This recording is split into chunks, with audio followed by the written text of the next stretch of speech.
اللہ تعالیٰ نے ایک انسان کی عمر 50 سال ایگزیکٹ کی اور بندے نے اس کو خود بدل دیا، یعنی 50 سال سے 40 سال بنا ڈالی۔ وہ کیسے؟ بسم اللہ الرحمن الرحیم۔ السلام علیکم۔ قسمت کیا ہے؟ کیا یہ ازل سے پہلے ہی لکھی جا چکی ہے؟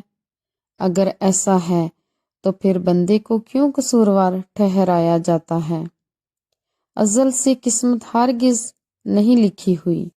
اللہ تعالیٰ نے کائناتی نقطہ یعنی لوح محفوظ پر جو کچھ ہونا تھا اس کو لکھ دیا اور بندے کو ایک ایسی طاقت عطا کی جو اس کا ارادہ ہے۔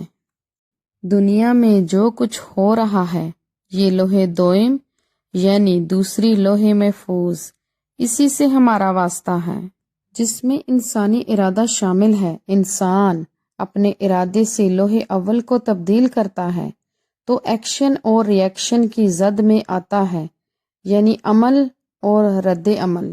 مثال کے طور پر اللہ تعالیٰ نے ایک انسان کی عمر 50 سال ایگزیکٹ کی اور بندے نے اس کو خود بدل دیا، یعنی 50 سال سے 40 سال بنا ڈالی۔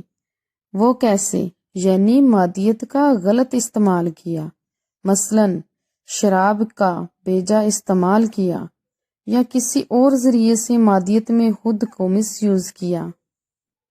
قسمت جو اللہ تعالیٰ نے بنائی، بندے نے اس میں اپنے ارادے سے خود اپنی قسمت بنا لی، تو یہ ہے قسمت کا رول اینڈ لا۔ باقی سب بحث و مباحثے کوئی ویلیو نہیں رکھتے۔ اچھے کام پر معمور رہنے سے عمر زیادہ ہو جاتی ہے۔ فلسفوں کا یہ مسئلہ نہیں، یہ مسئلہ روحانی سائنسدانوں کا ہے۔ بات کو اگر سمجھ لیا ہے تو سب خیر ہے۔ انسان کے پاس ارادے کی قوت ہے۔ یہ قوت جاہل اور ظالم بھی بنا دیتی ہے اور قابل رشک بھی بنا دیتی ہے۔ کہا جاتا ہے کہ انسان اپنی قسمت خود بناتا ہے۔